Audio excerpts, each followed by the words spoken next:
Hey, ആ relationship അവസാനിച്ചിട്ട് ഇത്ര കാലം കഴിഞ്ഞിട്ടും നിങ്ങൾ അതേ അവസ്ഥയിൽ കൂടെ തന്നെയാണോ പോകുന്നത്? ആ വ്യക്തിയെ, ആ റിലേഷൻഷിപ്പ് നിങ്ങൾക്ക് ഇപ്പോഴും ലെറ്റ് ഗോ ചെയ്യാൻ സാധിക്കുന്നില്ലെങ്കിൽ ഈ വീഡിയോ നിങ്ങൾക്ക് വേണ്ടിയിട്ടുള്ളതാണ്. ഞാൻ 3 കാര്യങ്ങൾ നിങ്ങളുടെ അടുത്ത് പറയാൻ പോവാണ്. 1, എന്തുകൊണ്ട് നിങ്ങൾക്ക് ലെറ്റ് ഗോ ചെയ്യാൻ സാധിക്കുന്നില്ല.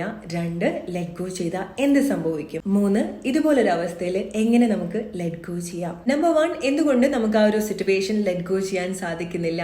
നമ്മളൊരു റിലേഷൻഷിപ്പിൽ വരുന്ന സമയത്ത് അത് 1 മാസമായിരിക്കാം, 3 മാസമായിരിക്കാം, 6 മാസമായിരിക്കാം, വർഷങ്ങളായിട്ടുള്ള റിലേഷൻഷിപ്പ് ആയിരിക്കാം.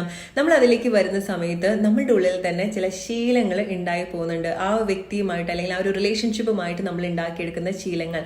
സോ പെട്ടെന്ന് ആ റിലേഷൻഷിപ്പ് അവസാനിപ്പിക്കുന്ന സമയത്ത് നമ്മളുടെ ഈ ശീലങ്ങൾ ആക്ച്വലി സ്ട്രഗിൾ ചെയ്യാണ്. നമ്മളുടെ മൈൻഡ് ആക്ച്വലി കൺഫ്യൂസ്ഡ് ആവാണ്. കാരണം അത് അഡോപ്റ്റ് ചെയ്ത് വരാൻ, പുതിയൊരു ഹാബിറ്റ് അഡോപ്റ്റ് ചെയ്ത് വരാൻ അത് ആക്ച്വലി സ്ട്രഗിൾ ചെയ്യുന്നത് കൊണ്ടാണ് നമുക്ക് ഇനീഷ്യലി ആ ഒരു സ്ട്രഗിൾ, ആ ഒരു പെയിൻഫുൾ ആയിട്ടുള്ള ഒരു സിറ്റുവേഷൻ, ബ്രേക്കപ്പ് നമ്മൾ എക്സ്പീരിയൻസ് ചെയ്യുന്നത്. സോ വളരെ വിഷമകരമായിട്ടുള്ള കാര്യമാണെന്നുണ്ടെങ്കിലും അതിന് വേറെ ചോയ്സ് ഇല്ല. അതൊരു പുതിയൊരു ഹാബിറ്റിലേക്ക് ഷിഫ്റ്റ് ആവാണ്. എങ്ങനെയാണ് അത്? നമ്മൾ ആ വ്യക്തിയെ മിസ് ചെയ്യാൻ തുടങ്ങും, കോൺസ്റ്റന്റ്ലി ചേസ് ചെയ്യാൻ തുടങ്ങും, അല്ലെങ്കിൽ ആ വ്യക്തി എന്താ ചെയ്യുന്നതൊക്കെ നമ്മൾ കൂടുതൽ അന്വേഷിക്കാൻ തുടങ്ങും. ആ ഒരു വലയത്തിൽ തന്നെ നമ്മൾ സ്റ്റക്കായിട്ട് നിൽക്കാൻ തുടങ്ങും. അത് വളരെ വിഷമായിട്ടുള്ള കാര്യമാണ് നമുക്കെങ്കിലും നമ്മളുടെ റിലേഷൻഷിപ്പിന്റെ ഒരു പുതിയ ഹാബിറ്റ് ആയിട്ട് അത് അവിടെ ഫോം ചെയ്തുകൊണ്ടിരിക്കുകയാണ്. ഈ ഒരു ശീലം ബ്രേക്ക് ചെയ്യാൻ നമുക്ക് തോന്നും വളരെ ബുദ്ധിമുട്ടായിട്ടുള്ള ഒരു കാര്യമാണെന്നുള്ളത്. അങ്ങനെയല്ല.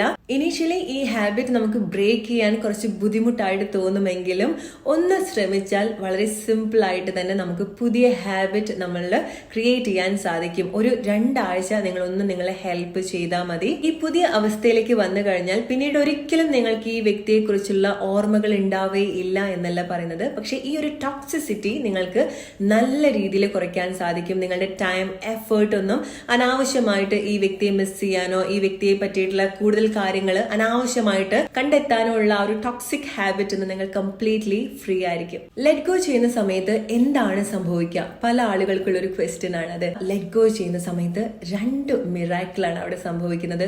1, ആ റിലേഷൻഷിപ്പിന്റെ ഏറ്റവും ബെസ്റ്റ് ആയിട്ടുള്ള ഒരു സിറ്റുവേഷനിലേക്ക് കണക്ട് ചെയ്യാൻ, ഇനി എന്തെങ്കിലും പോസിബിലിറ്റി ഉണ്ടെങ്കിൽ അത് റൈറ്റ് ആയിട്ട് കണക്ട് ചെയ്യാൻ ഇങ്ങനെ ലെറ്റ് ഗോ ചെയ്യുന്ന സമയത്ത് നമ്മൾ സഹായിക്കുന്നുണ്ട്. അതല്ലാന്നുണ്ടെങ്കിൽ നിങ്ങൾ ഇതുപോലത്തെ ഒരു സിറ്റുവേഷൻ, ഇങ്ങനത്തെ ഒരു വ്യക്തിയെ ലെറ്റ് ഗോ ചെയ്യുന്ന സമയത്ത് നിങ്ങളുടെ ലൈഫിലേക്ക് പുതുതായിട്ട് വരേണ്ട കാര്യങ്ങൾ നിങ്ങൾ അലോ ചെയ്യാണ്. സോ നിങ്ങളുടെ റിലേഷൻഷിപ്പിന്റെ ആ ഒരു നാച്ചുറൽ ഫ്ലോയിലേക്ക് കൊണ്ടുവരാൻ ഇത് നിങ്ങളെ ഹെൽപ്പ് ചെയ്യുന്നുണ്ട്. വീണ്ടും റൈറ്റ് ആയിട്ടുള്ള കാര്യങ്ങൾ നിങ്ങളുടെ ലൈഫിലേക്ക് അട്രാക്ട് ചെയ്ത് തുടങ്ങും. പുതിയ അവസരങ്ങൾ നിങ്ങളുടെ റിലേഷൻഷിപ്പിൽ നിങ്ങൾ കണക്ട് ചെയ്യാൻ തുടങ്ങും. റൈറ്റ് ആയിട്ടുള്ള വ്യക്തിയിലേക്ക് നിങ്ങൾ കണക്ട് ചെയ്യാൻ തുടങ്ങും. സോ ഈ ഒരു ഹാബിറ്റ് ബ്രേക്ക് ചെയ്യാൻ വേണ്ടി, ലെറ്റ് ഗോ ചെയ്യാൻ വേണ്ടി നിങ്ങൾ എന്താണ് ചെയ്യേണ്ടത്? എന്ത് ഹാബിറ്റ് ആണ് നിങ്ങൾ ബ്രേക്ക് ചെയ്യേണ്ടത് എന്നുള്ളത് നോക്കാം.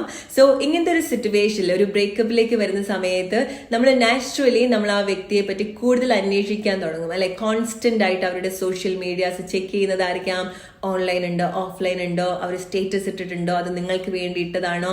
ഇങ്ങനെ ഒരുപാട് കാര്യത്തിൽ നമ്മൾ അറിഞ്ഞോ അറിയാതെയോ റിസർച്ച് ചെയ്യാൻ തുടങ്ങും, അല്ലെ? അത് നമുക്ക് വേണ്ടാത്ത കാര്യമാണ്. അത് നമുക്ക് ഒരു രീതിയിലും യൂസ്ഫുൾ ആയിട്ടുള്ള ഒരു കാര്യമല്ല. സോ ഈ ഒരു ഹാബിറ്റ് നിങ്ങൾ ആദ്യം സ്റ്റോപ്പ് ചെയ്യുക. നിങ്ങൾ ആ വ്യക്തിയെ പറ്റി ഒരുപാട് സ്റ്റോക്ക് ചെയ്യുന്നുണ്ടെങ്കിൽ അത് നിർത്തുക. സോഷ്യൽ മീഡിയാസിലായിരിക്കാം, ആ വ്യക്തിയുടെ മെമ്മറീസ് കണക്ട് ചെയ്യുന്ന പല കാര്യങ്ങളായിരിക്കാം, അവരുടെ പഴയ മെസ്സേജ് എടുത്ത് നോക്കുന്നതായിരിക്കാം, അതിൽ തന്നെ ഒരുപാട് മണിക്കൂർ അതന്നെ വായിച്ചുകൊണ്ടിരിക്കുന്നതായിരിക്കാം. ഇതൊക്കെ നമ്മളുടെ ഉള്ളിൽ ആ ഒരു നെഗറ്റീവ് ആയിട്ടുള്ള ഒരു എനർജി ക്രിയേറ്റ് ചെയ്തുകൊണ്ടിരിക്കുകയാണ്. ഓർ വീണ്ടും വീണ്ടും നമ്മളുടെ ഈ ഒരു ഹാബിറ്റ് അല്ലെങ്കിൽ ഈ ഒരു അവസ്ഥ കൺഫേം ചെയ്യുന്ന കാര്യങ്ങളാണ്. എത്രയും പെട്ടെന്ന് ഈ ഒരു ഹാബിറ്റ് ബ്രേക്ക് ചെയ്യുക. ഇത് നിങ്ങൾ 1-2 ആഴ്ച നിങ്ങൾക്ക് കുറച്ച് സ്ട്രഗിൾ ഉള്ള ഒരു കാര്യമായിരിക്കാം. പിന്നീട് അത് നിങ്ങളുടെ ഒരു പുതിയ ഹാബിറ്റ് ആയിട്ട് ബിൽഡ് ചെയ്തുകൊണ്ടിരിക്കുകയാണ്. അതിനുശേഷം നിങ്ങൾക്ക് അതേ അവസ്ഥയിലേക്ക് പോകണം, ആ ഒരു ഹാബിറ്റിലേക്ക് വരണോ വേണ്ടയോ എന്നുള്ളത് കംപ്ലീറ്റ്ലി നിങ്ങളുടെ ചോയ്സ് മാത്രമായിട്ട് മാറുകയാണ്.